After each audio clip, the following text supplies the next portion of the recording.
So I want to welcome you all today to this EMI JCPA COVID-19 Emergency Town Hall meeting. So my name is Reverend John Vaughn. I am the executive pastor at the historic Ebenezer Baptist Church in Atlanta, but also serve as one of the co-chairs of the Multi-Faith Initiative to End Mass Incarceration. And we are thrilled to have you with us. As you may start to see, we have over 400 people who have RSVP'd for our time together, which I think speaks to the importance and urgency of this moment. And so thank you for saying yes. We're excited about the folks that we have with us who will be sharing over the next couple of hours. You should know that both as they share, part of what they will be doing is both providing overview as well as specific things that congregations, faith communities can be doing in relationship to ending mass incarceration and the spread of the COVID virus among those who are incarcerated. So we're really glad to have you. Let's just take a moment to join ourselves in a word of prayer. God, we thank you so much for your presence this day. We thank you so much for your ways in which you are moving in our midst. We thank you for the various traditions that are gathered here, both over the virtual airwaves and those that are with us in spirit. We hold up especially those that are incarcerated, for those whose families are dealing every day with the anxiety of this moment. We pray, oh God, that we as faith communities can be present, that we can indeed be part of your instruments of healing and of justice at this moment. We offer this in your mighty and holy name. Amen. All right, so let me just say a few words about the Multi-Faith Initiative to End Mass Incarceration. So we were started almost a year ago, a conference at Ebenezer Baptist Church, and where we had over 400 folks from 27 states, and with a real focus, threefold focus on increasing the engagement of faith communities around ending mass incarceration. So, helping folks that are already involved in ending mass incarceration, as well as increasing and getting more and more faith communities involved in some aspect of ending mass incarceration. If you will check out our website, www.endingmassincarceration.com, you will see our Faith Toolkit, which is an opportunity for faith communities to begin to get involved and engaged around this work. The second is we're very committed to helping shift the narrative, change the narrative around mass incarceration and changing the theology to be more positive. And then I think the third focus for us is going to be on action. How do we increase the engagement of local faith communities in action around ending mass incarceration? So that is who we are. We encourage you to check out our website. We encourage you to find out more and to find ways that you can be involved. In particular, this season, we're encouraging people to preach or to speak about mass incarceration. We encourage you to teach about it in your communities, and we're also encouraging people to act.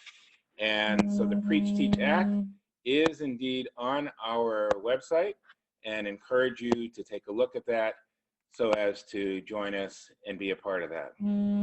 So let me say, we thought this was really an important moment in terms of the town hall meeting, because we see the numbers, as you do too, of the many people who are incarcerated, who are contracting the virus and who are losing their lives. And so It has been incumbent upon us as faith communities to really push for both decarceration, push for getting social distancing, push for getting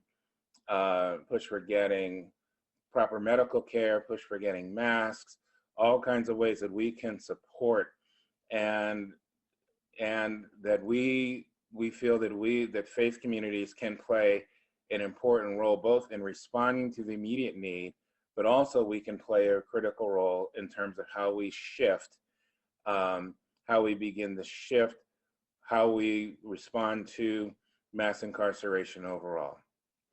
I want to, particularly as we go forward, thank the JCPA and who have been our partners in co-convening today. We're grateful for a lot of their work behind the scenes, both in their work with us in pulling off this town hall meeting, as well as partners in the work. So thank you to our folks with the JCPA.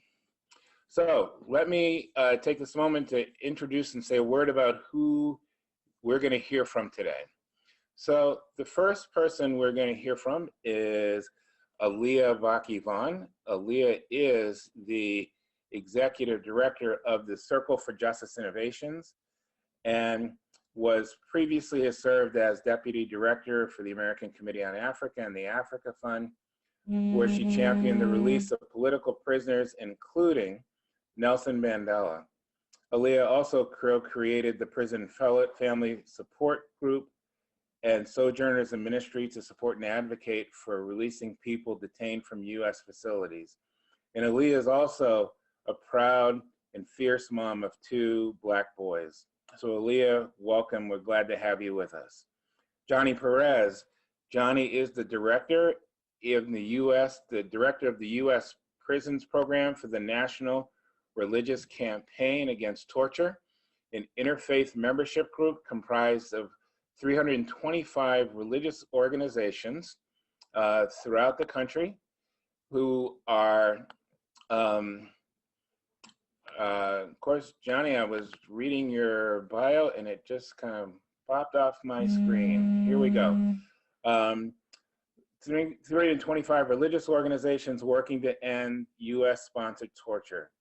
Drawing on the wisdom of the 13 years of direct involvement with the criminal justice system, Mr. Perez coordinates NRCAT's existing campaign efforts to end the torture of solitary confinement.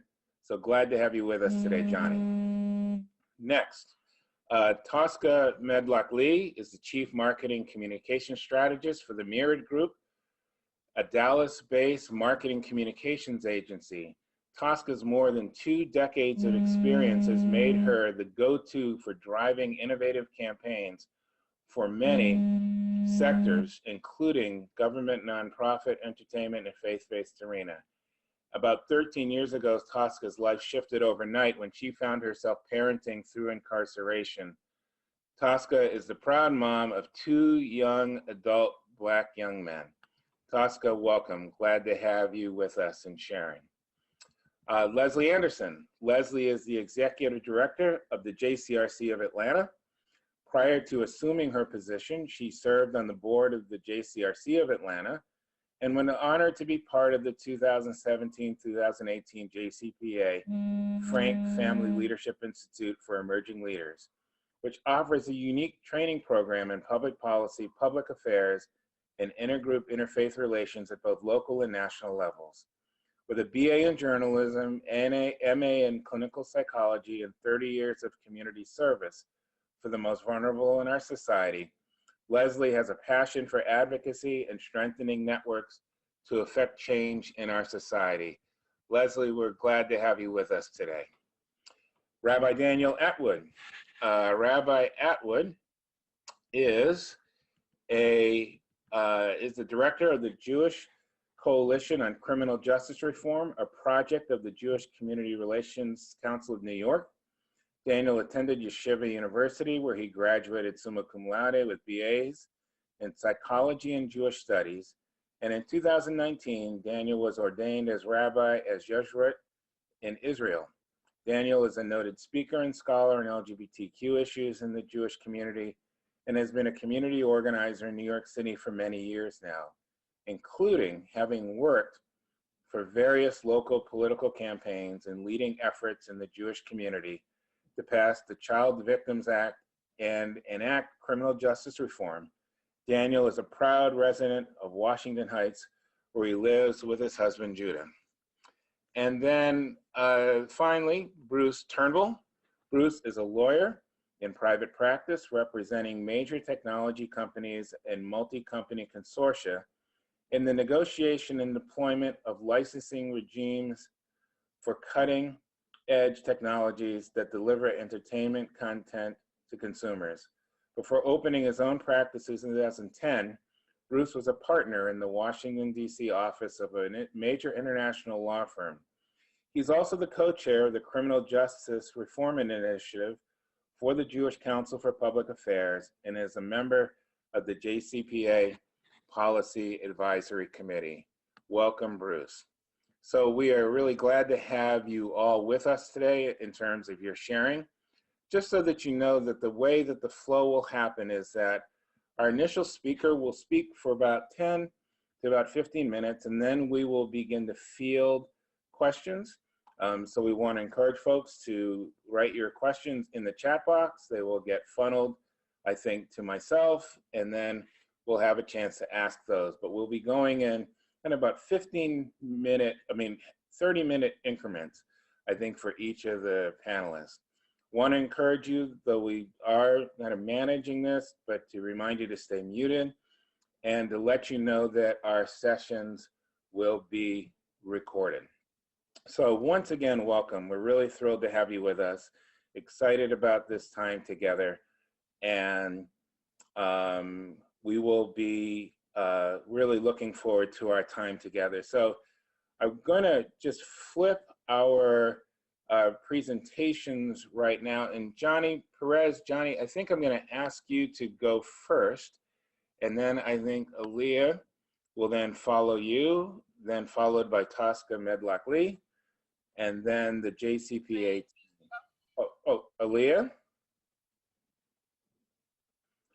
So I think Johnny, we're gonna start with Johnny, and then I think we'll go to Aaliyah, and then to the rest of the team.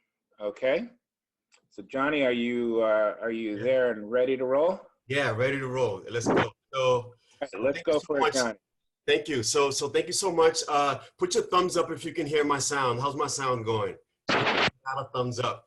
So first of all, thank you so much for making the time to, you could have been on any Zoom call today, and you made the time to join us here for this important conversation. And also special thanks for the JCPA for organizing this conversation. I'm going to go ahead and share my screen to go through my slides really quick. I'm going to do that now.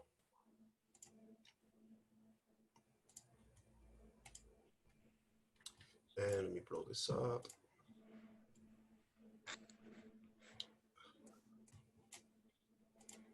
There we go. And lastly, great. So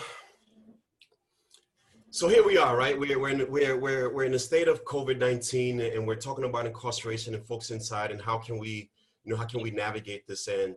I hope that my presentation sheds light on not only what's going on inside, but also gives some concrete steps on what needs to be done.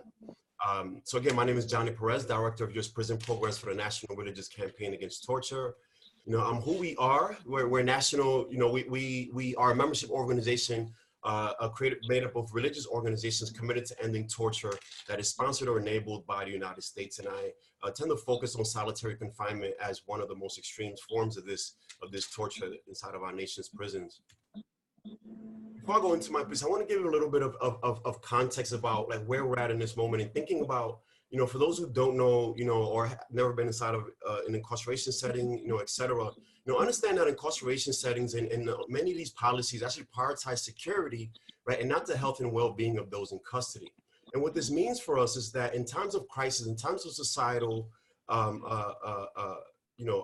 confusion, if you will, right, this fact is actually augmented, during these times, and we've seen it during 9/11, we've seen it during Katrina, and now we're actually seeing a lot of it now during this COVID-19 pandemic. By understanding that the criminal justice system is already a mechanism which serves to only punish dehumanize and separate families. And this too is also has an exponential increase during uncertain times. And when I think about my own time in incarceration, there were two times that really stuck out for me that was really disturbing. And one was during the time of 9/11, when we were literally locked in our cells for days at a time, and the uncertainty that came with all of that and how officers treated us during that time. And then the second time that I really think that really sticks out for me was actually during Hurricane Katrina. And I want to share this piece because it gives us insight into how corrections a lot of times responds to these types of crises. And as many remember, during Hurricane Katrina in 2005, there were many countless incarcerated people who were literally left behind, left behind and abandoned in their cells, right? With no food, no water, no access to medical care, mental health treatment, right? Automatically, they already no phones or literally connection to the outside or life-saving medication, for example, insulin and other types of medication. At the time, and thanks to the Human Rights Watch for collecting some of these interviews and the ACLU, at the time, people in prison described their experiences, to include exposure to flood water and, other elements, hunger, being beaten up by jail staff, and to date, which is creating this PowerPoint, actually found out that about 517 people were still unaccounted for by Human Rights Watch. And what this does is it gives us insight as to what's going on inside and how folks are impacted during these times and how dehumanizing it can be to be in there, but also the fear and uncertainty that now in this moment has driven a lot of prison riots, has driven a lot of suicides inside of these settings. Moving on, we look at some of the correctional responses to COVID-19. We see that many departments of corrections have responded with measures which literally amount to punishment and exploitation. And what that means is that, we see that a lot of departments are literally responding with solitary confinement. Maryland is putting kids in solitary confinement, Florida, Texas, New York, you name it, 9 times out of 10, the response has been solitary confinement. And we can talk about the differences between, medical isolation and how punitive solitary confinement is and how it cannot be used as a containment strategy to fight COVID-19. We see even exponential increase of lockdowns in the federal, state, and local prisons and jails, totaling more than 300,000 people, according to the Marshall Project. And, as a person who works on solitary, one day I'm thinking about, well, maybe about 80,000 to 100,000 people across the country who are in these conditions. And as a result of COVID-19, we've seen that number exponentially increase with folks who are now literally sitting in solitary-like conditions as a result. And despite the announcements of releasing incarcerated people, we should understand that a lot of these incarceration has happened on the jail level more than it has on states. And the way that states have been trying to decarcerate folks is literally just by not accepting any more admissions from local jails, which doesn't really reflect actual decarceration rights from prison officials. And we're urging prison officials to do a number of things, which I'm going to get into a little bit later. As far as culture and the sentiment, right? We understand that with no end in sight and the uncertainty, right? That this uncertainty and desperation in these moments, right? It has led to literally riots, suicide, violence. I highlighted there Alabama, Ohio, Mississippi, a number of other states, including the federal system. And I'll tell you, if you follow me on Facebook, you know that I posted a video from a gentleman in Ohio who literally took the risk to share that, how he was being impacted by COVID-19 in the federal system, how he was treated. I'm sad to say that this individual has now been placed in solitary confinement for trying to get the word out. But his experience is actually reflective of many men, women, and children who are in these systems. I was on Instagram Live with another individual who's also in another state, and he literally talked about how how they're making them recycle the masks, and how there's a shortage of masks. They're literally recycling masks and handing them back out to the population, both masks of people who've contracted the virus and those who have not. Also, I think it's important to add, right, that not all lockdowns are the same. Right, being in a dorm versus cell in this picture here is actually from Alabama, women's prison in Alabama. And one really strong example from Louisiana, as a matter of fact, is that 192 out of 195 women in the Alien Hunt Correctional Center in Louisiana actually tested positive. So it shows how fast and rapidly the virus can spread inside of this. So we're stressing that isolation not only not be used as a containment strategy, isolation cannot be used as a containment strategy, and understanding that as a result of punishment, there are many people who are actually not reporting their symptoms. The one thing that all of the people have in common that I've spoken to who are currently incarcerated is that they are very afraid of reporting their symptoms. And we need to think about what are the implications of this fact when people will not feel safe to report their symptoms, and what happens once they're released into society, since we know that a majority of the prison population, people in prison, will be released. It's really important to also understand that there has been a huge response through the lens of prison for using forced prison labor. You know, many departments of corrections have responded with producing and supplying hand sanitizer and other PPE equipment to the free market. For example, my own home state of New York, Michigan, Texas, Florida, Maryland. You know, and I highlighted Worth Rises as an organization that works to eliminate the profiteering of prisons. But to give you some insight, I worked for New York State Corrections, Coldcraft specifically, for 8 years and earned $8,000 in that time. And in that same time, Coldcraft, I produced about $3.5 million in profit for Coldcraft. So to give you that sense of that understanding about what exactly that prison labor looks like. And on one hand, hand sanitizer is contraband in prison because of the alcohol it contains. And then on the other hand, folks are not able to use the same hand sanitizer. There have been reports from a number of correctional facilities who have put up dispensers for hand sanitizers, but yet there are many more reports saying that these dispensers really empty out quickly and are not filled on a day-to-day basis. I'll go into my recommendation. I'll go into NERCAT recommendation and some calls for action and open it up for questions. You know, at NERCAT, we're really strongly looking at governors as a gateway to finding relief for many of the people that we care about on this call, right? Calling on governors to incarcerate as many people as possible, right? Ensure that the incarcerated people are separated non-punitively in that solitary confinement as a containment strategy, right? Immediately provide and test everyone who works, who is held or works inside of a correctional setting or facility, and really letting corrections understand that we have a sort of like this tied fate where we don't want correctional officers to be positive, test positive, no more than we want people in prison, you know, to test positive. So we do have this vested interest to make sure and ensure that everyone who is in a correctional setting is provided and gets tested immediately. And then last thing I'll add is that we have to ensure that facilities do have access to products, hygiene products, protective masks, and of course other PPE equipment, which is really scarce inside of these systems. Immediate calls to action, I'll say, you know, there's two levels of ways that folks can have an impact, right? There are some ways that we can impact folks in a really short term that really don't have any policy implications. And there are ways that people can get involved that have longer term policy implications. And then I'll talk about my main concern in this moment, but I'll say that for now, folks can totally, if you're able to, strongly donate masks and PPE equipment to you know, trying to donate PPE equipment to correctional facilities most hardest hit. I know the EMI team has been collecting PPE kits and donating them to different correctional facilities. You can contact us directly. You can connect with other groups who already have existing relationships with the Department of Corrections. You know, and I'll put on here the potential downside to this is that it's really not sustainable over the long term. And it honestly does make more sense to have state governments source these facilities instead of NGOs like us and other nonprofit, non-governmental organizations who just really don't have the funds and the capacity to really supply the prison system. I'll also add that you can donate stamps and envelopes to folks who are currently incarcerated. I'll say totally send me an email. This does vary state by state. We are in talks with correctional departments right now who are poised to receive these donations. So again, you can email me directly. And then also to the degree in which you can, you know, we want to strongly suggest to create or donate to commissary or canteen funds.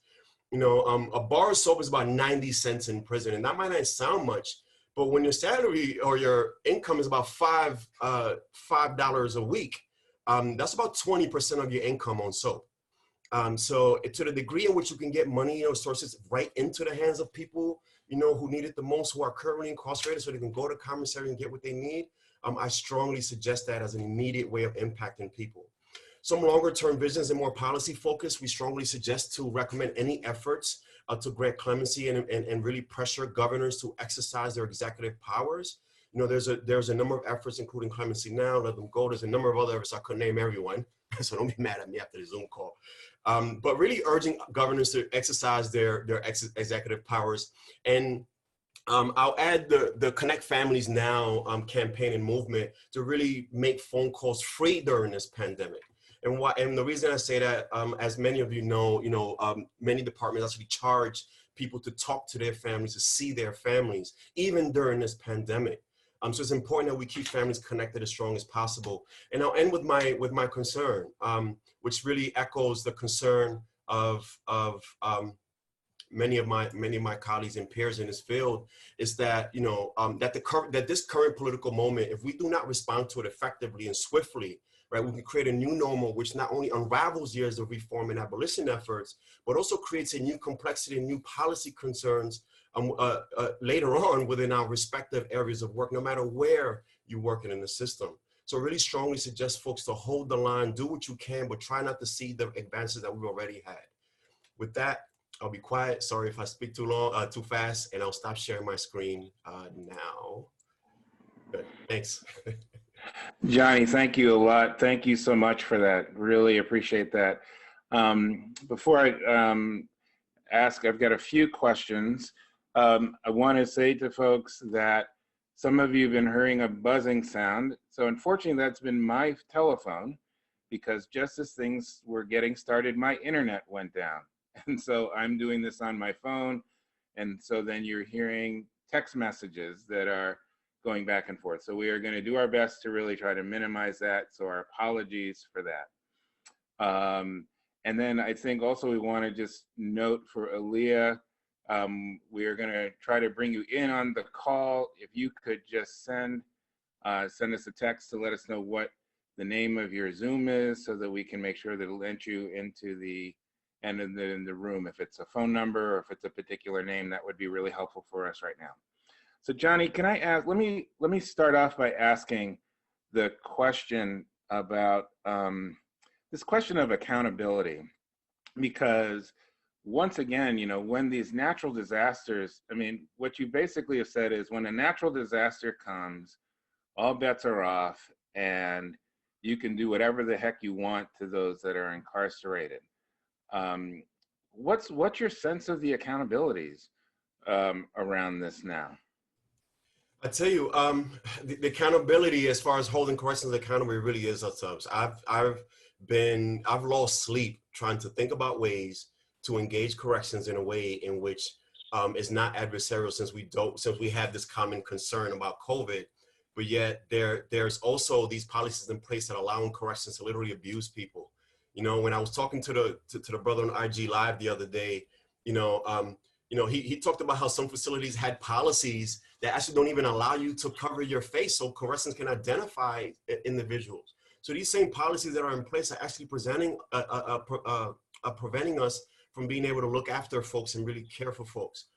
I think that in this moment, one of the main things that we can do is definitely take inventory and stock of how corrections are responding specific, and also governors and lawmakers, so we can literally hold them accountable and continue holding them accountable throughout the process.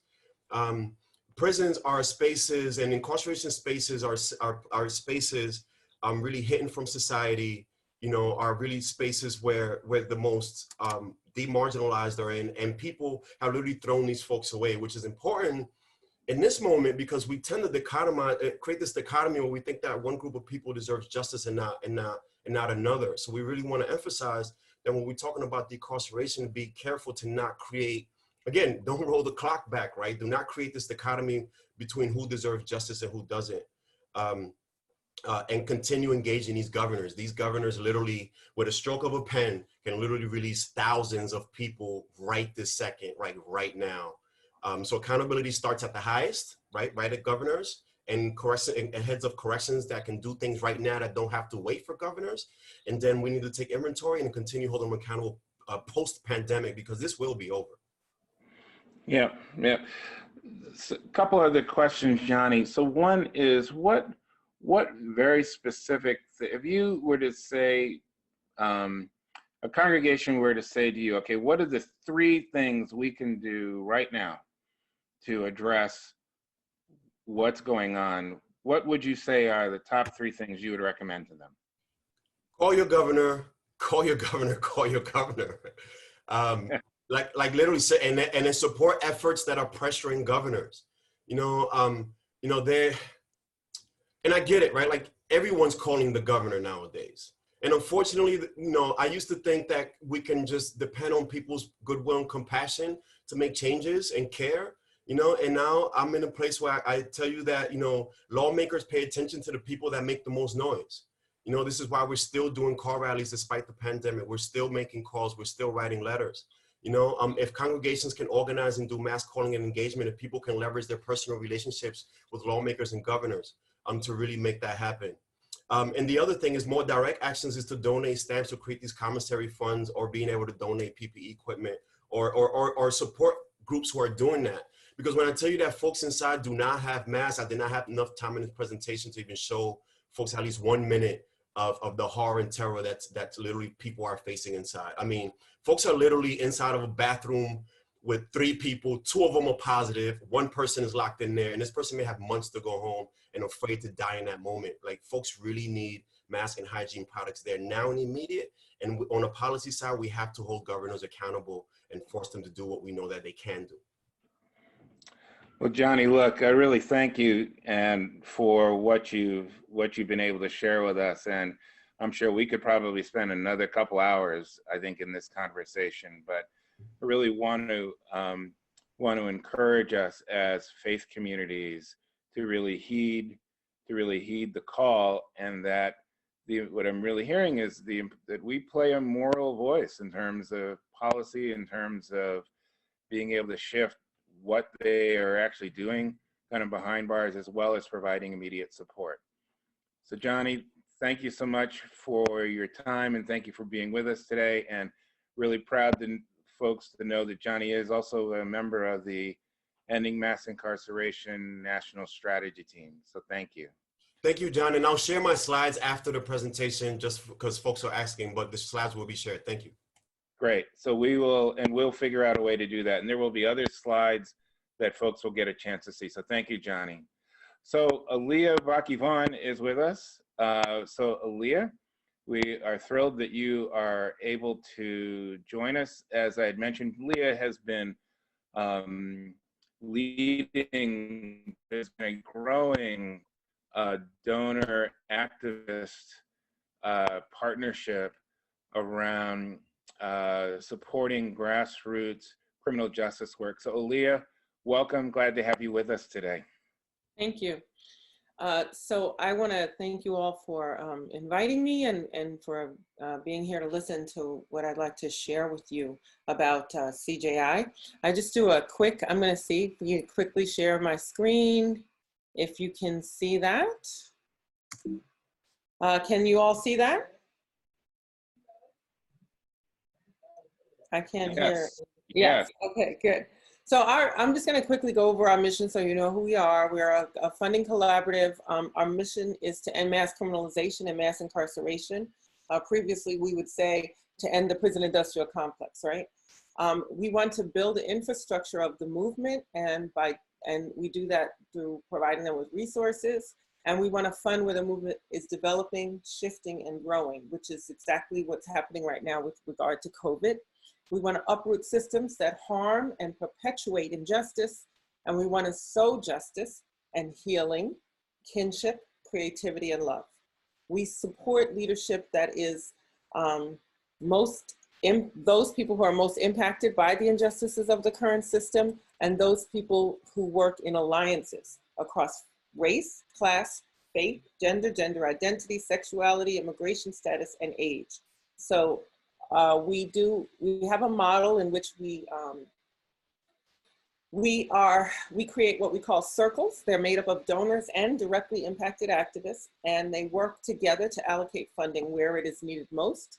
Our model is one that supports organizations led by directly impacted people and is largely comprised of directly impacted people. And we believe that strongly that is a critical and important role, because it's essential in making sure that the needs of the folks that they are suffering at that time are addressed, right? So it's one thing to have people tell you about what's happening.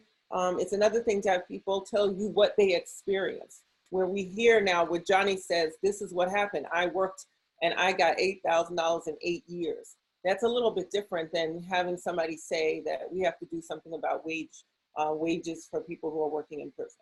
And so we strongly believe that. So this is what we do. We work to transform the system, not just reform small pieces of it. We work in marginalized community, and we work to build movement, to build alliances and membership. We started really quickly. I'll just talk about our SOS Fund, which is the fund through which we are primarily making grants to organizations that are doing work to address COVID-19. Initially, the fund was created soon after the election of the current president, because within the first several days, we know that there were quite a number of activities that he engaged in, that that administration engaged in, that had direct impact on our folks, right? There was a Muslim ban, there was a rescinding of DACA. That means that people were now being criminalized for immigration or for traveling across states. And there was a support for white supremacy, right? There were people who had been involved in shootings and killings of civilians that were Black and brown particularly, but not exclusively, and they were not being held accountable. And in the places where we had already proven that the police departments were acting in ways that were unconstitutional and racist towards Black and brown communities, and they had therefore been given a consent decree by the Department of Justice, this administration removed the consent decrees, which basically said to folks who were acting in ways that were criminal and unconstitutional, that's okay, you don't have to worry about it. And therefore, and at the same time, criminalizing people for basic things that were not really behaviors that previously had been criminalized. So what we found is that we have to support the community, and particularly a lot of activists who were at the time being targeted. So I'll fast forward now, because we know a lot of the things that have happened since then in terms of ICE raids, in terms of what's happening to people on the federal level, on the state level, on the city level. And what we found is that there's lots of people who were concerned about this. Native communities were also being impacted. Nobody was even talking about them. They have a higher, 4 times the rate of white men, Native American men are being incarcerated. So I'll move forward to COVID. So from last year till this year, last year we had about 6 applications in the first few months from January to May for our SOS Fund, for emergency funding that was to support people who were engaged in work to address policy that would result in the release of people from prison. That's our primary focus, right? Getting as many people out as possible, getting as many people tested as possible, getting as many people the equipment that they need while they're inside, as well as giving people equipment when they get outside. And the other part of that, which is impacted by COVID, which is voting, like coming up very soon. We have a major situation in which large numbers of people who had been incarcerated and are going to be released are going to be eligible to vote. However, we have a situation now in which we have an administration who's saying that we don't want anybody to vote by paper because it's corrupt, even though he himself voted in a paper ballot, in a mail-in ballot, and said specifically because that will benefit Democrats. Like, he literally put the two things together. And so we have quite a bit of work that has to be done. Now, with regard to COVID, I just want to make it clear. So last year we got 6 applications from January to May. Now we have received 61 applications from January to May. And we funded so far at least 24 organizations. This is when that was done. We funded quite a number, I think 4 or 5 since then. So we funded over $100,000 to organizations that are working on relief for people who are in prison. Now, let me just share with you what some of those communities are. So Trans-Queer Pueblo, for example, I'm going to bring attention to this organization so we can understand. If it is hard for a person in prison, imagine how much harder it is for a person in prison who's trans or LGBTQ and who may or may not speak English in this current situation. I don't know if you remember what those photos look like at the detention centers some months back, but they were really a human rights atrocity. When you think about the numbers of people who were crammed in one small room and the ways in which they didn't even have room to stand. They hadn't been given any soap at all. They could not wash their children. Their children's diapers were not, they couldn't change the diapers, the mothers and children that were there. There were no hygiene supplies. In some cases, we had detention centers that literally were cutting the rations of the people because they had raided so many places of work and taken so many people in that they literally didn't have enough food to feed them. So they just cut the rations instead of getting more food. So that's why we felt it's so critically important to support organizations that were working particularly with trans folks, because they are also targeted for abuse in prison at higher rates than almost any other community. Then we have YASP, the Youth and Art and Self-Improvement Project in Philadelphia. I'm just going to bring attention to the young people and the work that they did.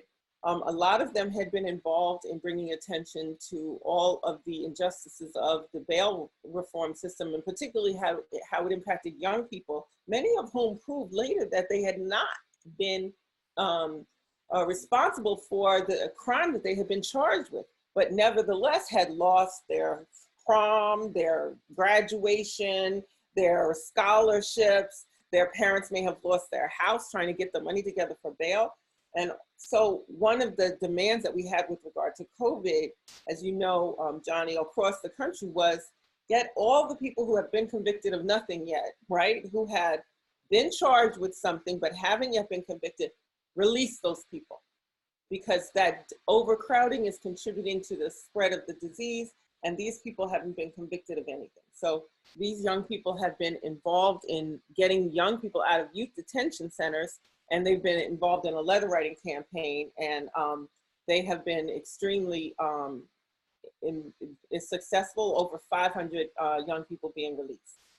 Then we also have women's issues, Restore Her, and also Free Hearts in Nashville. Those are in Georgia and Tennessee, doing extraordinary work trying to get women released from those state prisons, and also trying to get the same recommendations in jails and prisons. Release all the people who haven't been convicted of anything. Release anybody who has a sentence which will allow them to be, they're scheduled for release within 6 months. Let them out now. Release anybody who has a medical condition that makes them more vulnerable to catching COVID-19, and do so immediately. Test everyone in the prison, test everyone who works in the prison, and make sure that those people are engaging in everything that we've been telling everyone else to do. Able to wash their hands, able to have hand sanitizer, able to have a mask on, right? All of those things need to be happening, but instead what we're finding is that except with extraordinary pressure, we're finding that many of our elected officials are, again, reverting back to those behaviors that have nothing to do with human rights and everything to do with what is most politically expedient for them. So for women in prison, things are even more serious, particularly because they need additional hygiene products, which may or may not be provided. And they need to make sure that those things are taken care of in a way that is not going to put other people at risk, right? Even for cleaning those things up. And I have to say that it's quite it's quite embarrassing, if you think about it, that our nation would be so unconcerned about the basic hygiene needs of their residents and citizens. I could go on. A little piece of light, Donna Hilton, I just wanted to specifically mention her organization, A Little Piece of Light, because she's also a member of EMI, and she has been engaged in all kinds, in campaigns with a number of different organizations and with her own organization to demand the release of 1,100 incarcerated women from various correctional facilities, as well. She has been involved in providing emergency cash assistance. There were, she's had at least 25 women in New York State that she's been involved in helping to get released with and without other organizations. And they have been engaged in trying to help them find places to live. Because now the other issue is, since our nation does not take care of those who are most vulnerable, we have people who are being released and we don't necessarily always have a place for them to go. We can't release people directly to their house without having them tested, to their homes and their families. We need to inform them what's going on and what kind of make sure that it's safe for them to be returned there. And those who don't have families to go back to, we need to make sure that they have a safe place to stay when they are being released. And so there's been a lot of work that has been going on with regard to that. And so these are some of the SOS grantees that CJI has been involved in, making sure that people are released and that they have basic food. Because remember, if you are just being released from prison, you don't have any money, you don't have any hygiene products, you may not have a place to go, you are not getting a stimulus check, you are not getting unemployment. And so how are you going to feed yourself? How are you going to take care of yourself? So a lot of these organizations are engaged in taking care of providing people with some basic necessities. And I also wanted to say that in another decision that it's again challenges the human rights of those who have been incarcerated or detained in detention centers, in youth detention centers, and in our prisons and jails, those people who are married to folks who are not citizens, but who pay taxes and in joint filing, do not get a check, do not get a stimulus check, right? So that means that, say you have a spouse, you're a US citizen, you have a spouse who was not born in this country, who may be working, who previously may have been incarcerated, but who may not be, who may be working and has filed taxes. You two have children. You would not only would that person whom you married, not get his stimulus check, but you, the US citizen, and your children, you don't get a check for them either, just because you're married to a person who is not a US citizen. And if you just think about this, we know some other historical communities that have been excluded in this way. So I just wanted to also highlight that there's been some amazing work that's going on. One of the other things that I wanted to bring attention to, Johnny mentioned the importance of having stamps sent to people so that they can communicate with their staff. We have other organizations that are just demanding all communication between family members inside and outside should be free, period. Not just during the pandemic, but period, ongoing. We know that it increases the success rates of folks when they get out and decreases recidivism when they're able to maintain communication with their family. But in addition to that, I think that it's really critical for us to remember that in the upcoming election, even where we have a situation when if we have a state that's able to ensure that we can do mail-in ballots, in many states in the South, no one can provide a stamp for your ballot.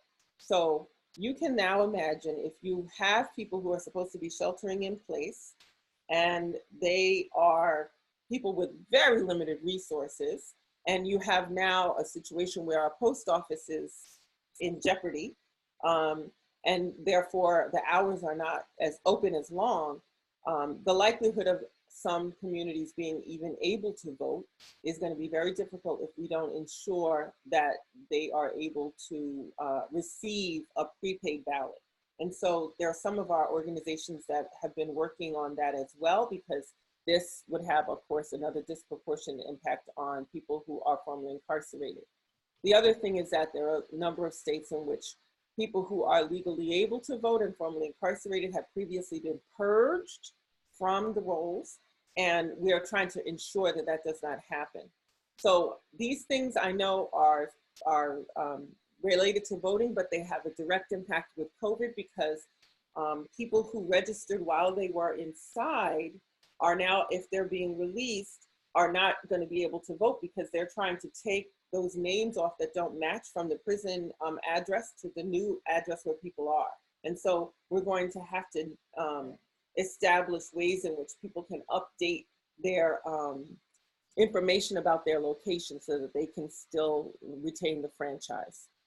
So I can go on. I think that Johnny already did such a great job of talking to you about all the ways in which people are being mistreated, disregarded, and not really shown their human rights in prison. And I have to tell you, there are also amazing organizations that are doing phenomenal work on the ground in demonstrations. They're doing, drive around demonstrations. They're doing social media campaigns. They are calling the governors. They are writing letters to the governors. And this has resulted in people being released. There's a direct correlation between the amount of pressure that these governors and mayors have received and the number of people who have been released, or the number of people who've received masks or gloves or hand sanitizer or soap, or the number of corrections officers who've received the same. Because let's remember that if you're in a prison, the way that you're going to be exposed to COVID is because people who are working there are coming in and out. And so if you don't give the people who are working there masks, as well as the people who have been in the prison, then they're going to be transmitting it to the people who have been imprisoned. And so it's really critical that we understand that all of the people who are in and about prisons need to be receiving these materials. So that's really what I wanted to share with you, and I'm open for questions now. It's really great, Aaliyah. Thank you. Could you? I'm going to unshare. Sorry, I'm going to go back. Right. Aaliyah, could you say just a few words and put a finer point on this question of, so what can specific faith communities do? Yes. Around this? And I'm hearing similar to what Johnny has said, the importance of pressure, and calls to elected officials, to folks that have the opportunity to shift things. And you really talked about the layer upon layer upon layer upon indignity. But also, I'm also hearing the importance of partnering with folks that are formerly incarcerated, these groups that are also on the ground already, that are doing some of this work, how we come aside some of those groups. I heard some of that in this.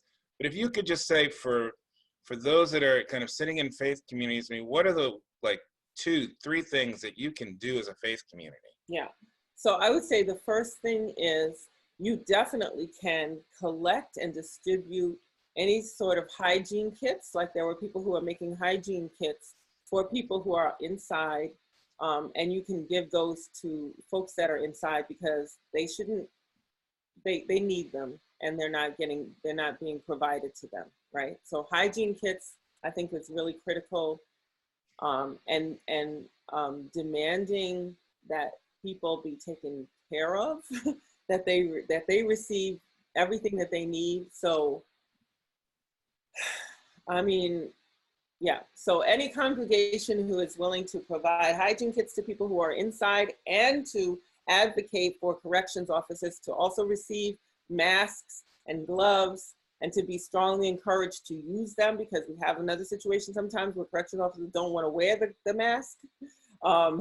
That if they have any kind of regulation that says that prisoners can't wear masks, that they should be rescinded during this time or suspended. So it's really critical. If you had your congregation for one day, just call the governor's office and say, release people who are ill or people who have a medical condition, anybody over 55 who is in a greater likelihood of being very ill, or anyone who has comorbidities. If we say, just release those people, if you all call on one day, that would have a major impact. If you chose to call your mayor, that would have a major impact. So I would say raise money to support the organizations that are also doing this work, because they're not only advocating, even those who are known to be advocates are also involved in one way or another in distributing this critical material to people who need it. So one other question, Leah, and also I saw in the chat someone had asked about kind of where do you send support hygiene kits? And so I know here in Georgia, the New Georgia Project, there are some organizations that are delivering hygiene kits to those that are incarcerated. We can try to get more of that information to people post this conversation. The other question, Aaliyah, it came through a bit earlier in the chat, is could you talk about just quickly the for-profit prison role in some of this, and how do we kind of ways that faith communities might engage the for-profit prisons? Yeah, so I wanted to say first that it's very, very important for us to understand that there are plans that each of our states and cities have for how they're supposed to handle crisis situations within prisons, but they don't follow them. There are basic things that they're supposed to provide that they don't follow. So I just wanted to say that, because there's also a campaign to stop toxic prisons. That's an organization that specifically works around getting organizations to do that. Now, to answer your question with regard to the for-profit prison industrial. So first of all, it's just wrong, bad, never going to be a good idea for somebody to make money off holding other people in prison, right? Because the first thing that we know happens is they try to save money so they can increase their profit. And how do they do that? They hire people who aren't trained properly, and then what you have is a situation and those people who aren't trained properly engage in even worse abuses than we know are already taking place in prison. And as a result of that, what you have is a highly unstable situation. Places that have for-profit prisons have much more likelihood to have organized actions against them. They are much more likely to have human rights abuses that have taken place, including restrictions of food, even into detention centers for young people. And this is not even a question, like this is documented, it's already been proven. So that's one basic reason. Profit and humanity, those two things often, don't go together very well. So what I would say is definitely look into your own organization's interests, like your stocks and bonds, your investments, your own personal ones, your own pension, if you have one, your own retirement, your 401k, your congregation's investments, your any of your religious institutions' investments, and make sure that they are not propping up private prisons. The most important thing to know about private prisons, in addition to the additional human rights abuses that take place there, is the fact that they are the largest driving force to the draconian legislation that we have now. People think that we have these horrible laws because everyone wants to be tough on crime. But actually, when they have done surveys and when they've done polls, what we find is that there's lots more agreement among Americans than we thought about who should be locked up, how long, and under what circumstances. There's a lot more agreement than we thought.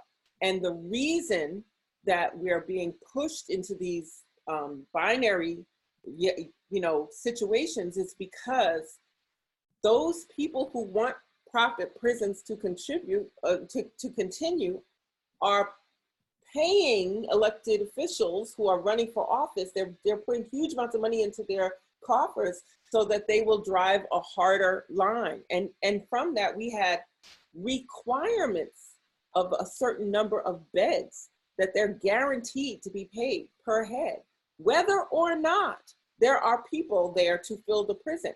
So they have the kind of wonderful situation that no one else that I know of has, where it says, whether or not we have 2,000 prisoners, you're going to get paid for 2,000 prisoners. So that's not a really smart way for us to be operating, not just on a humanitarian level, but also on a fiscal level. And all of this is being driven by the money that they're putting into the war chest for people when they're running for office, and that now they have to pay them back, and they pass this legislation that is in nobody's best interest. Leah, thank you. Once again, I think with each of you, we could do like a couple hours as each. So, but really, thank you so much, Aaliyah, and I appreciate it. It's interesting questions that are coming up in the chat. I see people are also providing some resources that I know a few people have sent some specific places where you can actually send support or send supplies to. I see the folks up in Katona who are supporting Bedford Hills. I think there's some other things in the chat. We're going to try to do our best to synthesize some information and see what we can get out to people, because there's a lot of great things here. But once again, it's about voice. We have a voice as faith community. So Aaliyah, thank you so much for joining us. And we'll also say Aaliyah is also a member of the Ending Mass Incarceration National Strategy Team. So thank you, Aaliyah. Thank you. So I want to now pivot to Tosca Medlock-Lee. Tosca, who is been really a part of the initiative from near the beginning, but most famously was one that was really provided great leadership in helping us both pull off the conference we did last summer in Atlanta, and has been a tireless advocate around this work, and is also kind of working with the Ending Mass Incarceration Initiative on a creative partnership that we have happening now with folks in the music industry, specifically the Calling Out Crows, which is a 501c3 for few of our bands. So Tosca, welcome. Glad that you're able to share with us today. And I know that you are going to offer a little praise report when you start about your husband who has been incarcerated. So Tosca, welcome, please. I am grateful to be here, and thank you so much. And for all the participants, I thank you for spending some time with us and just doing this virtual emergency town hall meeting. And it is an emergency that we come together around this topic of COVID-19. It is an emergency of what's happening with our brothers and sisters who are in jails, who are in detention, who are detained. It is an emergency when you have the injustices that we continue to see, when you cannot jog in your neighborhood without being shot dead. It is an emergency. We are in a state of emergency with our criminal justice system. But I have titled my presentation, Hope Ain't Canceled. And I say that because about a month ago, 6 weeks ago, I got a call from my husband who was sitting in a cell in Oakdale, Louisiana, in the federal camp there on a 14-year sentence. And he called with a sense of urgency about the men and women and the guards and the persons who were rolling out every day from COVID-19 symptoms, and people who never came back, and men that he would walk past one day and the next day he was told that they were dead. And then if you got a diagnosis or you came up positive from testing, they threw you in solitary confinement so that they can, you know, separate you from the population. And so it was a sense of emergency with his underlying health conditions for being in a space to where no one cared about human life. And it wasn't an emergency for anyone else other than people who are your brothers and your sisters and your husbands and your dad and things of that nature. And so I know that when he called and said that this is what's going on, and I began to read and research, and I thank God for Johnny Perez, because Johnny has been in my corner. He has known my story. I know his story, and he's been such an inspiration to me in this fight. And I ended up getting in this. I consider myself directly impacted. I'm directly impacted because I had to raise and parent through incarceration as a single mom after this 14-year sentence. But I will say to you that it was nothing like your child coming to you saying, I talked with dad, we have got to get him out of there. We've got to get him out of there. What can we do?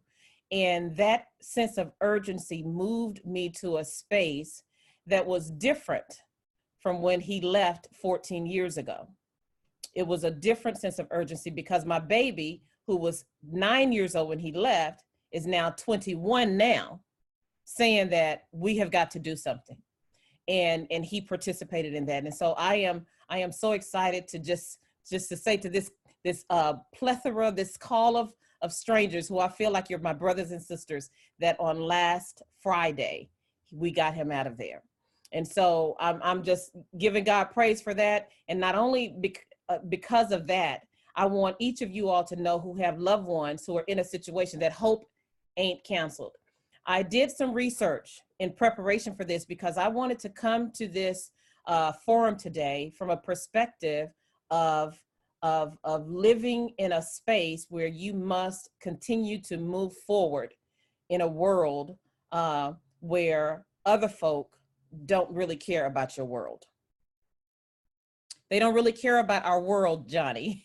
Aaliyah, you know, they don't really care about our world because it is what profit over people.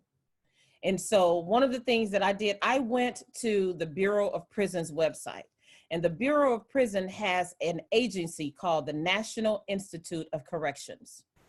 And in its own reporting, this agency did a reporting about parents behind bars. What happens to their children?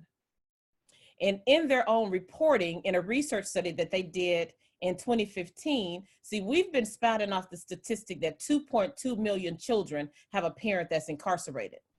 Now the Bureau of Prisons' own agency, the National Institute of Corrections, says that, well, it's more like 5 million people, 5 million children. But that's probably a low estimate. So can you imagine a criminal injustice system that will cage parents up and leave 5+ million children without a parent due to incarceration? What does that look like for our future? What does that look like from an economics perspective? I tell you what it looks like. It looks like that 70% of those 5 million children that they report, they're building those beds for them, Aaliyah. Because they say 70% of the children who have a parent that's incarcerated will they themselves one day be incarcerated. But hope is not canceled. And so one of the things that I think that we need to do as we talk through what happens with our children is that I want to suggest that we begin to allow Aaliyah and the people who are on the ground and Johnny and our friends with JCP&A do what we're doing in the space of criminal justice reform and to stop the revolving door into incarcerated spaces and to work towards decarceration. But I am also going to suggest that there are people just like myself that's through hell or high water will my boys be in a cage. So one of the things that I'm saying that we need to do is that we need to stop the prison pipeline. If we know that they're already preparing for 70% of our children to be locked up one day, then those of us who are parenting through incarceration must link arms with one another to decrease that percentage. We must recognize the trauma that families are walking through every single day when there is an arrest and someone is walking out the courtroom, and that separation that happens at that very moment, you are like, I have no idea what to do next. And so as a parent that's done it, and praise God with the help of the support system from myriad of people, family, organization, and the faith community, I have 2 boys that are in college.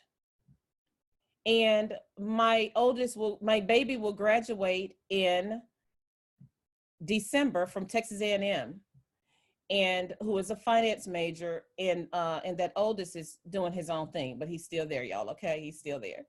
So I want to say to you that the trauma that my family walked through was unlike any trauma that I had ever experienced.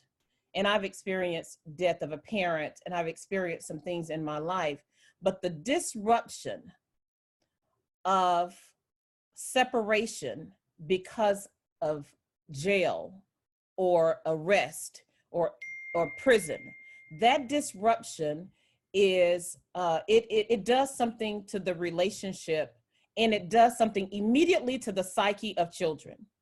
And I don't know that anyone with the direct impact has studied that in a way to really understand the lifelong impact that children who are impacted by incarceration with a parent that's incarcerated will feel. And the reason why I know that is because last Friday, when my husband got out and he called my son, who is now 22 years old, when I talked to my son, Johnny, on the phone, he sounded like he was 12 years old again. He went immediately back to the boy who he was when his dad left. He stopped in time. And it wasn't until that moment that I realized the trauma and the psychological impact that it had. And so then I began to review in my head his behaviors from 12 to 22. And so I think that it is critically important as we lift up this discussion, Reverend Vaughn, in terms of what is it that the faith community can do to help support, impact, and create some peace in this pandemic with folks who are impacted by incarceration in that way, that we begin to look at how we do that. And there are some ways that I say that we do that. There are 4 ways that I think that we could do that. Number 1, in the church, I think we have to have a more welcoming space for families to be safe to say, I got a person that's in jail. My name is Tosca, and we don't know what to do. Because in the context, in the cultural context of my community as an African-American woman, is that what goes on in this house stays in this house. And so there is a code of silence that happens when you walk out the door and when you go to school. And you know why I know it's true? Because when my husband went to jail, I said to my kids, do not be at that school talking about what's going on in this house. You talk to me. Well, I can't really concentrate when I'm in school, and I really want to talk to my dad, and you're out working or what have you. So then I just push my paper aside and decide that I'm not going to do the work. And then it trumbles it. So churches can create safe spaces and to begin to destigmatize jail and prison. Because if we're all honest, most of us probably know somebody that's there. So that's one of the things that I think that we should do. And then we could go through it. But I think that one of the things that I did once I opened up in my church is that I connected my kids with some mentors. You know, I connected them, and what ended up happening is that their father participated in that. Who is it that's a good friend of yours on the outside that you trust, that you can say to them, you know what, I want so-and-so to start taking you to get your haircut. So I involved him in the process of parenting, even though he was in jail. And it was the church that allowed us to do that.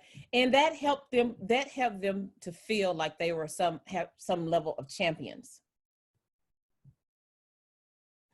So I wanted to really be able to encourage and let people on this call know that, number one, hope is not canceled. That if you have a loved one that is sitting in a space right now and you're trying to get them out, exhaust every avenue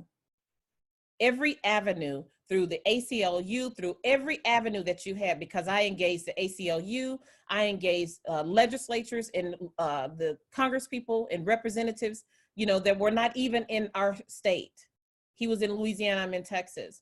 And so, and it is not, this is not a task for the faint at heart.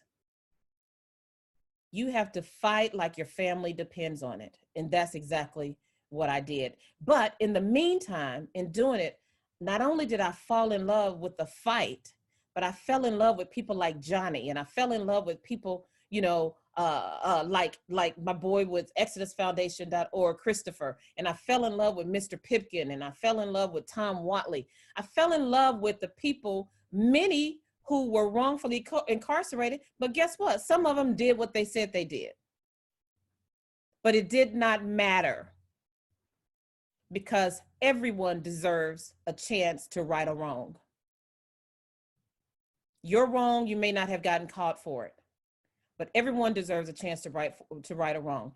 And the reality of it is that our injustice system is a place where we have got to ensure that we are raising healthy children to be able to fight this fight, because in my eyes, it seems like it's getting worse.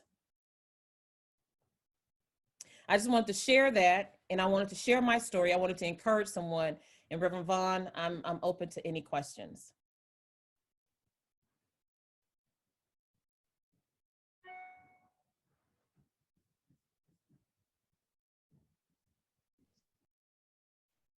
All right, Tosca, thank you so much. Wow.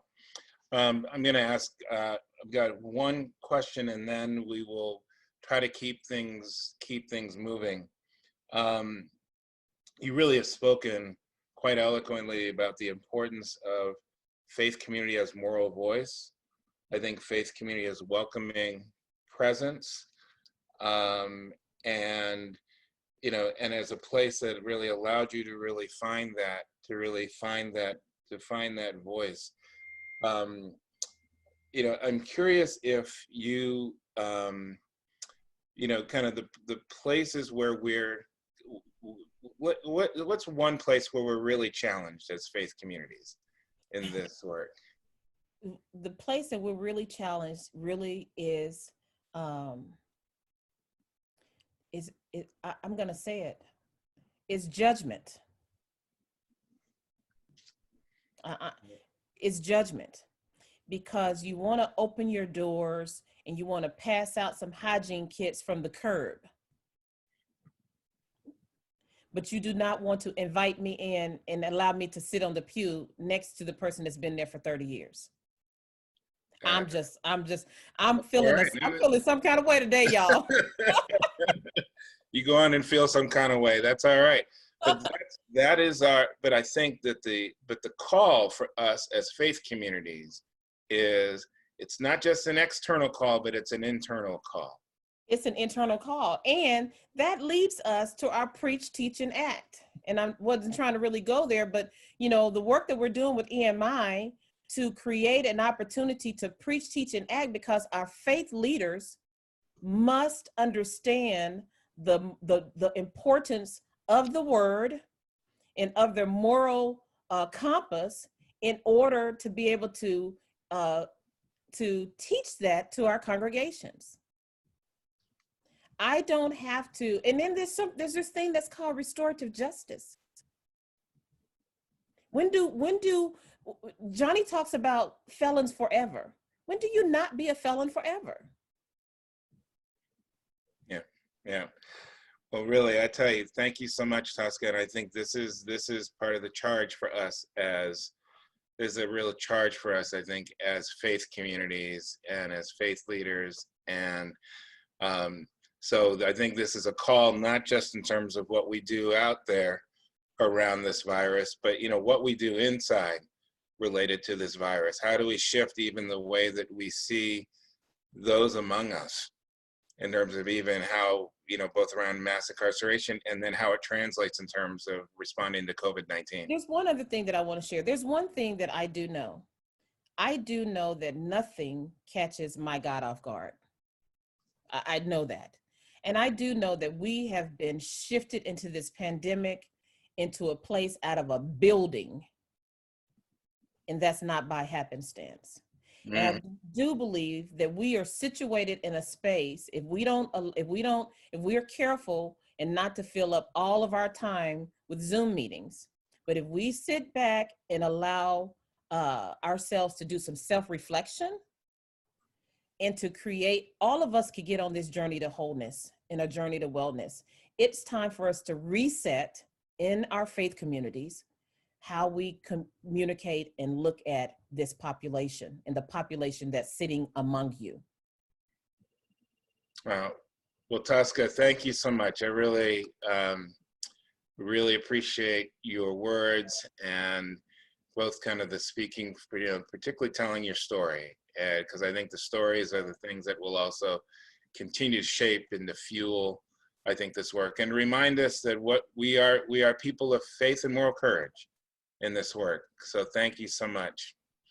Well, I'm excited now to pivot to our next team from the JCPA, Bruce Turnbull, Rabbi Daniel Atwood, and Leslie Anderson. And I'm glad that our JCPA team is going to be able to share with us. So Bruce, I think, are you going to lead us off? Yep, okay. I am. Thank you, Reverend Vaughn. As Reverend Vaughn said, I'm the co-chair of the Jewish Council for Public Affairs Criminal Justice Initiative, which includes this partnership with the Multi-Faith Ending Mass Incarceration effort. JCPA is a public policy advocacy organization for the Jewish community, including 125 Jewish community relations councils around the country. 17 national Jewish organizations, includes representatives of all 4 major denominations of Judaism. Policy is made through a delegates assembly representing all of the constituent organization. And you might ask, why are we involved in criminal justice? And I think it stems from a couple of rounds. One is Jewish traditions are about how every human being has inherent human dignity and worth, about how we should treat each other the way we should treat each other the way we treat ourselves, want to be treated ourselves, and about how our ability to make a difference in the world is critical. The Torah mentions the obligation to love the stranger 36 times. For our Jewish community to fully live our justice values, we cannot hold ourselves at arm's length from those who are in need, especially now. Our work for justice must flow from being in relationship with people who are vulnerable, from listening to stories that they share, and from standing up for their needs. JCPA's motto is educate, advocate, and mobilize, fitting very nicely with the EMI Preach, Teach, Act program. We've been involved in criminal justice reform for 4 years, actively encouraging our JCRCs around the country to take on their own projects, and we'll hear about 2 of them in a couple minutes. We developed a toolkit. We've been holding webinars in the context of this COVID pandemic. And I'm, at the national level, I am JCPA's representative, or one of the representatives, to 3 major criminal justice coalitions. The one we're involved in now, EMI, also the Interfaith Criminal Justice Coalition, which is a Washington, D.C. lobbying-oriented coalition of more than 30 faith-based organizations, and also the Justice Reform Committee of the Leadership Conference on Civil and Human Rights, which includes some faith-based organizations, but a large number of non-faith-based organizations. I'm going to spend a minute or two on what's going on in Washington, specifically on this issue. What became the CARES Act, what's also known as the COVID-3 stimulus package, contained had three elements that our lobbying focused on. The first was getting money for state and local governments and state and local criminal justice facilities, with the idea that that would not just be used for more tools and whatever for law enforcement, but rather that money could be used for the critical needs that we've heard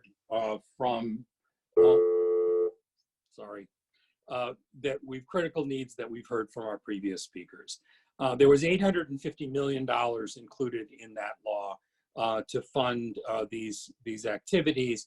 And here again, the critical message right now is call your governor, because you want this money to be spent on the needs of the people, not on other things. The second was that we wanted to remove restrictions on the use of federal funding for SNAP, for food stamps, for public housing and other programs that are restricted for formerly incarcerated, so that formerly incarcerated people may not participate in them. We have failed so far in getting those restrictions removed, even on a temporary basis, but we're continuing to work on that. We also are working on the SBA loan program, the Paycheck Protection Program, which we thought would be potentially a very good opportunity for people who have been incarcerated, many of whom have been encouraged through entrepreneurial reentry programs to develop small businesses. But the SBA threw in a requirement that wasn't in the law, was not in the CARES Act, that says essentially that if you've been convicted of a crime in the last 5 years, you can't get one of these loans. And the most recent thing is that they've got some unwritten policies that appear to be restricting people who've been convicted at any time. So it's an ongoing process that we're in, trying to counteract that. The other thing that's going on in the federal system is that there are moves from the Bureau of Prisons, and the CARES Act also provided money for this to decarcerate people, and the Attorney General has issued 2 memoranda to that effect, and so there's activity there. My last minute here, what's going on now? There is another stimulus package, another rescue package that's going through COVID-4 that's being done right now. And here we need everybody to contact the members of Congress. Number one, this package must emphasize decarceration. It must protect the health and safety of those who remain in incarceration, and it must support safe and effective reentry, so that we get people out of jail and out of prison, that they have the opportunity to use those benefits I talked about, including we must remove the restrictions that are in this SBA loan program. And so those are things that I think concretely we need you to do. JCPA also has an action alert that talks about contacting governors. So if you go on the JCPA website, you can fill that as well, following the previous speakers. So let me turn it to Rabbi Daniel Atwood.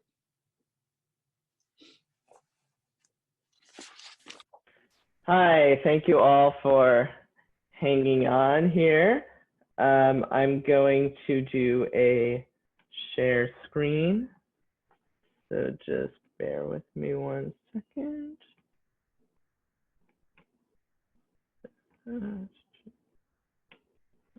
Okay. Great.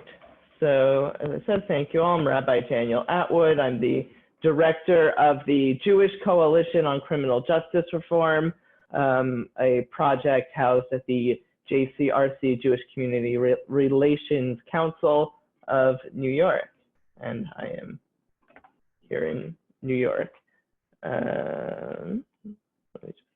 Okay, so as the title of today's presentation and today's presenters have talked about, what's going on in, and I'm going to give a New York perspective because I specifically work within the confines of New York. What's going on in New York in prisons and jails is really an emergency. There is no such thing as social distancing in a prison or a jail. They're inherently communal spaces. They are spaces where people sleep together, eat together, go to the bathroom even in very small and unsanitary conditions, in places where there are a lot of people in one space. I've never been incarcerated, but I have been to Rikers Island as a minister, and I can say from seeing the conditions, the bathrooms, they are not sanitary. There's no separations between the stalls. There is no soap often to wash your hands, as Johnny and other people have spoken about. I don't need to tell you all that the conditions in the prisons and jails are really just not, they're very conducive to spreading a virus. They're not conducive to the things we're being told to do, to wash hands and not have, and to have social distancing. There are people there's a lack of access to information. A few weeks ago on the very popular radio show, the Brian Lehrer Show in New York, a man named, who just identified himself as T, called in from Valhalla Correctional, and he was crying on the phone, and he said, I used all the money I have in my account to make this phone call to the radio show. Cost about $10 a minute for them to make phone calls. And he said, people need to know what's going, and I don't know what's going on because they stopped visitation. I don't know how my family is doing. I don't know how my loved ones and friends are doing. I don't know what's going on with the virus. Is it over? Are people dying more? There's no information. They don't have CNN on all the time. And people think prisons are these cordoned off places. People think a prison, why should I care about someone in prison? Let's deal with all the people who are not in prison first, and then we'll deal with prison. It's part of society. What I always thought is most fascinating about Rikers Island, it's right next to LaGuardia Airport. It is in Queens. It is part of New York City. And especially upstate New York, there are some counties where the local prison is the #1 employer, pretty much the only employer of a lot of people in terms of corrections officers and other staff in the prison. So if people in prison are getting coronavirus, it's going to the corrections officers, to the staff. People are getting arrested, coming in and out all the time. It is not some separate space. And you're not going to end coronavirus everywhere except for prisons. That's not possible. And Rikers Island, the largest prison in New York City, second largest prison, jail, in the nation, has been a real disaster. The population there currently is at a record low at about 4,000 people, but there's nearly a 10% infection rate. For scale, the rest of New York City's infection rate is at about 2%. So that is clearly, that's 5 times higher. And that's because of the things we spoke about before, the lack of access to social distancing and PPE and sanitary conditions and all that stuff. New York is the national epicenter of the coronavirus. This is where we've had the most cases, unfortunately. As far as we know, 12 people who are in prisons have unfortunately died from coronavirus, as well as 8 corrections officers. And I say as far as we know because this is likely an undercount. This data is a couple weeks old, but as of 4/28, 310 people in New York's prisons, that's separate from Rikers, which is a jail, have tested positive for COVID and 1,003 corrections officers. That doesn't make any sense. There are a lot more people in the prisons than corrections officers. That, if you do the math, that ratio is 0.31, which is only 2 states have lower ratios of people in prisons to correction officer infections. That means that the testing levels, A, are not high enough, and B, the corrections officers are having a lot more access to testing than the people in the prisons, which is a big problem. And if you compare it to Ohio, which, Ohio has a Republican governor, so this is not a partisan issue. 3,769 people tested positive for COVID, and 383 corrections officers, which has a ratio of 9.84. And that's more where we want to see it. So if there were the exact number of people in prisons and corrections officers, a ratio would be exactly 1. And a ratio that's high, like 9.84, means that there's a proportional testing of people to corrections officers, which is not what we're seeing in New York. What we're also seeing in New York in the prisons is a 60% positive test rate. So that means that 60% of the people who are taking the test are coming back positive. That's really bad. According to the World Health Organization, you shouldn't be seeing more than 10%.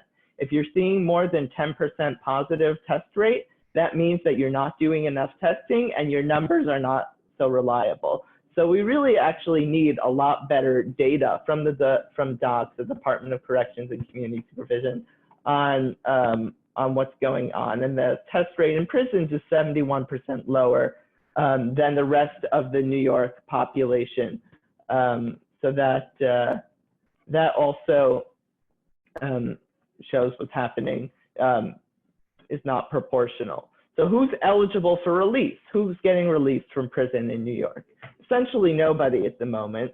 The Governor Cuomo, has not granted any clemencies to people. What he has done is issue an executive order to release 1,100 people who are in on technical parole violations. And as far as I know, less than 1,000 have actually been, have gone through the process of being released so far. And despite that fact, they're still issuing arrest warrants for people who are violating parole. There was a story about a woman named Melina Morales. She was accused of stealing a bicycle, and then she violated her parole and was set with a $1 bail. So you say, why doesn't she just pay the $1 and get out? Because if you're arrested on a parole violation, you can't just pay the bail and get out. You need a hearing, and the catch-22 is that the courts are closed. So there's no hearings, so she's stuck in Rikers Island on a $1 bail. And the governor also issued an executive order allowing pregnant women charged with nonviolent felonies with less than 6 months on their sentence left to be released. So that actually happened today, and there were 8 women released, which is really great for those 8 women.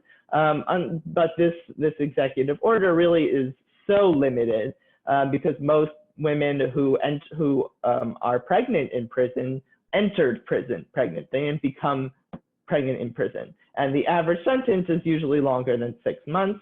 So this doesn't really apply to that many people. So and this really falls squarely on the shoulders of the executive, the governor, and unfortunately, we have not seen as much action as we would like, to say the least. It's really these very limited technical areas in which there was action taken. As Johnny mentioned, New York State created their own hand sanitizer because of the lack of hand sanitizer, which was later revealed it was being produced by people in New York's prisons who earn about 60 cents an hour. And on top of that, to make it matters even worse, the people can't even use the hand sanitizer because it contains alcohol, which is not allowed to, they're not allowed to have, despite the fact that it is inedible anyway, that you can't drink hand sanitizer. So what did we do at the Jewish Coalition for Criminal Justice Reform? We identified this as an issue. We knew early on, living in New York, that we saw the virus spreading throughout our community, and as people focused on criminal justice reform, we knew, the prisons and jails, this is going to be a disaster. And there was a real passion among our coalition partners and a desire, and we're partnered with about 30 Jewish organizations, synagogues, activist organizations, representing really a diversity of the Jewish community, religious diversity, racial and ethnic diversity, to act on. So there was a desire among our partners to act on this issue. And we really felt like it was getting lost. I mean, it was a major crisis that was happening in all areas. People were losing their jobs. We're all working from home. We have to stay at home as things were closing. And this was not an issue that was on many people's radars. When there's a crisis, sometimes it's hard to think outside of yourself and exactly what is impacting you. And I can understand that. This was a real emergency. But we saw this as a real need that we can't just ignore.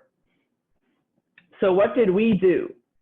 We wrote a letter, which I'm happy to share, to the governor and to the commissioner of DOC's Department of Corrections, outlining this problem and what we suggested they do about it. And we had 3 framings as to why this is important to us. One, and this is the least, moral argument, but it's perhaps the most convincing argument, the utilitarian argument, is that we won't stop the virus unless we stop it for everyone. So, hey, we all want to get rid of COVID-19. It's killing a lot of people. It's really hurting our economy. We want to go back outside. So as we spoke about, you can't stop the virus is not going to say, oh, this is the bridge to Rikers Island. It's literally, there's a long bridge to get there. I'm not going to pass by the bridge. The virus is going to spread throughout the community. The corrections officers who go back home to their job, to their families, it's going to spread to their families, and people are coming in and out every day. So we can't stop the virus unless we stop it for everyone. There's also a humanitarian argument that it's just the right thing to do. All people deserve to be kept safe from the virus. And then as a Jewish coalition, and this is where we see our unique voice, we see a spiritual and moral component. It says in the book of Genesis that God created man in his image, in the image of God he created him. And that's called Tselem Elohim, the image of God. And we believe that every human being is made in the image of God. And the Torah, the Bible, does not qualify that. It does not say unless you did this crime or committed that crime. It doesn't matter, violent or non-violent felony. Every human is created in the image of God, and we have a responsibility. That means to protect and to uphold their dignity, an affront to any human being's dignity. Any human being's dignity is an affront to the dignity of God himself. That's something that we believe and is important to us. And that's what really spurs us from a spiritual, moral, or even religious sense to act on this issue. We spoke at the governor's office with elected officials, and we wanted them to know that the Jewish community in New York is watching them regarding this issue. This is something important to us, and you're going to continue to hear from us, and not just one synagogue or organization here and there, but as a collective. The Jewish, obviously, we don't speak for every single Jewish organization in the world, but the many ones who are part of our coalition and others who signed on to our letter, we're watching, and this is important to us because we believe it's important to uphold the dignity of every single human being. Daniel, thank you very much. I'm just going to share some best practices on this, on how to do this sort of advocacy. We focus more on the what than the how. So what is our unique voice? What do we as people of faith in particular have to add? So instead of, we did make specific policy suggestions, but because we had to say something, but we really focused on what is it that we want. And we'll leave it to the elected officials with suggestions to figure out the details. And just a couple more points. I know time is short. Yeah, Daniel, we really need to give Leslie a minute or two here. Yes, yes. So if you would just allow me 30 seconds. It's important to remain flexibility. Decarceration is an important, is a great way to help, but we're open to different solutions. If you have a better solution, could move people to hotels, other places, that could also work. So we're open to different solutions. We're not forcing things down people's throats, including COs in the conversation, because corrections officers it's barely a minimum wage job, not a very glorious job. And they also have the human dignity that we need to uphold, and we need to assume best intentions as a best practice for this work. So I assume that the governor and the state and Department of Corrections, they want to do the right thing. And I'm not going to say that, oh, you know, they're bad, they're evil. I think they want to do the right thing. And the question is getting it on the radar, pushing it, and really making people understand why this is an urgent issue. So for resources, there's a bunch of resources. You can contact me, follow us on Twitter, the Jewish Criminal Justice Reform. I also put some other resources I think are great for staying informed. So I know time is short. Thank you all, and I'll turn it over back to Bruce. Great, and Leslie, thank you. We'll pick up with you. Thanks. Leslie Anderson, I'm the Executive Director of Atlanta JCRC, the Jewish Community Relations Council. And I've only been here a little over 18 months. And unlike Daniel, he sits at a very large Jewish Community Relations Council, and I sit at a very small one. And so when I got to this job, we're in Atlanta, and MLK's home is here. And when we got to thinking about the things that were important, it just seemed that criminal justice reform was an absolute perfect fit for Atlanta. One, because Georgia had a horrible and has horrible statistics when it comes to incarceration and people who are under carceral control. But then also because it's of a basic civil rights issue, right? That we're talking about groups of people who are being incarcerated at higher rates simply because of systematic issues of racism, and that needed to be challenged and looked at. Moreover, because the Black churches and the Christian churches are so strong here in the South, it's also a good opportunity for a lot of our interfaith work that we do. As a JCRC, that's one of our jobs, is besides looking inwards, as Daniel talked about in terms of coordinating the Jewish communities, we also wear a hat where we go outwards and we connect with other folks in our community. So when I got here, being a small one-person shop, I decided that where I needed to do my work was in coalition building. And so the first thing that I did was to start seeing what the landscape looked like. And so I reached out to groups that were already doing the work on the ground in criminal justice reform, whether it was reentry, whether it's pretrial, whether it was in prisons, and started with those coalitions. And so where I got my main entrance was either talking to people who have been incarcerated before, impacted people and their families, and then also my legislative partners that I was actually working with around other legislative issues such as hunger, homelessness, and others that many people who, especially in the reentry space, often deal with when they're coming back because they're so limited in terms of things that they can access. So that's kind of where we start. And so that's how I actually got involved with this group, is that ACLU was working on criminal justice when I first started. And a man by the name of Rob Woods, who himself had been previously incarcerated, said, "Oh, you've got to get involved with this group. They're fantastic." So I did, and I joined, and then I never left. And so now John and everyone has to put up with me because it's something that I believe very, very strongly in. And more importantly, I know that within my my JCRC network, which is across the country, that there's a number of us that feel very strongly about this and want to make a difference and to develop best practices about how Jewish communities can be engaged in be in coalition with other organizations and community organizations to make a difference around such an important issue. So in terms, I know that John is looking for kind of specifics, and I know we're short on time. So I wanted to kind of go straight to some of those things. One is that I wanted to say that what churches, what folks can do right off the top is, one is reach out. If you have a JCRC in your community or in your state, reach out to them. See if they actually have somebody already working in this space and working on these issues. If not, see if they may be working on some legislative contacts that can help in certain areas, like in regards to reentry or other things. So they oftentimes have strong legislative connections, so use them and don't be afraid to use that network. JCPA talks about the power of the network, and that is absolutely true on the local level. So use your networks.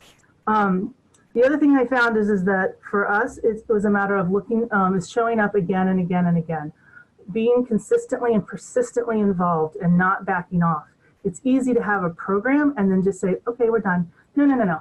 It's like it have to do the work, and you have to lean in with the people that you're doing that work with, and link hands and engage your passion together, right? Because we are all stronger together, and understanding that humanity becomes key. For instance, we found some unexpected partners. We have a Holocaust museum here, and I found that the director is a longtime civil rights activist, and so she actually did a program where we brought the African American community together with some Jewish stuff, and did a Jewish colleagues, and did a program on African Americans and Jews in history around music and the music industry, and that ended up being a wonderful program. And we also ended up having some really fantastic connections and good conversations about how we could work together as communities. We also had a situation where we had the Holocaust Museum, and one of our council members who's in Atlanta came, and a majority of her district is African American, and she was absolutely stunned by our museum, and we promptly had an opportunity to talk, and now I'm engaged with her around some pre-trial work, pre-trial diversion programs, and I'm working in coalition again with local people on the ground doing the real work. We also use that as an opportunity to combine, to connect our social services programs, which many Jewish communities have, with our African American and other groups that might need additional assistance. There's more support for mental health and emergency supplies and connecting to the social services that might be needed. And then last but not least, I'm encouraging everyone to consider doing a faith and criminal justice weekend. ACLU had started this a couple of years ago, but they were only focused on Christian churches. When I came in, I met with Rob. I said, what's up with just the Christians? The Jews want to be involved too. So we ended up expanding it to being an entire weekend in February during our legislative session, so that we could create some momentum and some connection to our state legislators to have an impact, so that we kind of put out a singular message. We had an interfaith prayer. We had a couple of tiers, different tiers that we worked with groups that were already there. And then we used that to put pressure on our legislators. So I would be glad to talk to anybody about that and what we did and how that worked. But I'd also encourage you to start your own. It was a great opportunity to connect at an interfaith level and to connect our faith communities with our legislators. So thank you.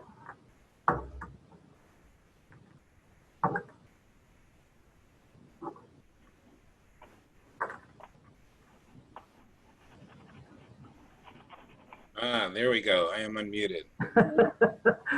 So we have 4 minutes.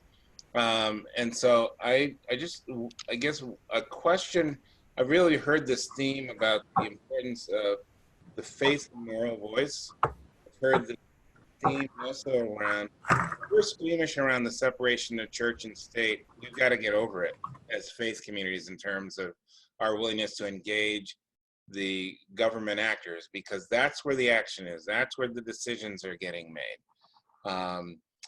And so I would just say, I would just ask from the JCPA team, is there one or two things that you feel like if nothing else for faith communities, you need to be ready to do X? So I'll give Bruce, Daniel, Leslie, give you each one. And do it. Yeah, I think the thing you need to be ready to do is to work with your allies, work with the interfaith group, and contact your legislators and your office holders. I think that's the one thing.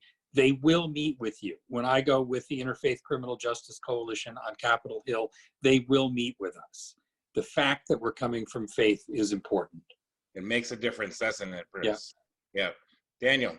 Yeah, and I would say, don't be afraid to ask your friends and allies and elected officials to ask them for something. A lot of us have connections and relationships with elected officials, and it gives us a really good feeling to be, close to a senator or a congressperson. But we need to use those connections to not just have the connections, but to really ask for the things that are important to us. And Leslie. We need to unmute you, Leslie. We're working on it. I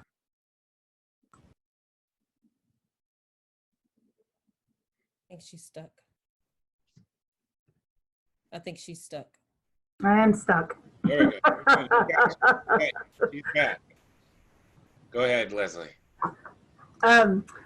So what I would suggest for people wanting to do things is, I agree, we need constituent voices in the ear of legislators. Do not be afraid to use those voices and let them know what's going on. Do not be afraid to ask questions. And last but not least, around this particular issue, reach out to the people who have been impacted. There's more out there than you realize, and they share a wisdom that is incredibly valuable and can inform the work that you do. And we want to really underscore the importance of partnering and the leadership of those that are directly impacted. It's been important for us in terms of the EMI National Strategy Team and the work that we do, and at all levels of this work. And it's important for us as faith communities to come alongside, and to support folks that are already doing great work. So thank you to the JCPA team, and I want to acknowledge the presence of Bruce and Leslie, who have been very active with the EMI National Strategy Team. So thank you for your partnership and for your work. So we are ready to close, and I've asked Rabbi Daniel Atwood to close us with prayer, but before Daniel does that, I want to thank all of our panelists. You guys were great. We could have done this for another couple hours. In terms of a lot of the information, and really appreciate your sharing your stories, and your real passion and commitment to this work. So thank you so much, and I know that God is indeed with you and is with us. So Daniel. All right, thank you. Dear God, source of all healing, we pray that you bless us with a speedy healing, a healing for those suffering from this terrible disease of COVID-19, a healing for those who have lost family and loved ones, a healing for those who have lost jobs and whose businesses and livelihoods have vanished, and a healing for our society, which has stood idly by as the most vulnerable communities, especially those in our prisons and jails, have been ravaged physically and psychologically by this disease. May you grant us the strength to continue to fight for those who cannot fight for themselves, and bless us so that we may stand together as people of different faiths and backgrounds in bringing healing and justice to all, as we are all made in your image. Now let us say amen. Amen. Amen. Thank you all very much. Amen. You have a great week. We will be doing some follow-up with you all in terms of some of the decks and some of the different pieces, and stay connected to the JCPA, stay connected to the EMI coalition, and thanks for taking time to be with us.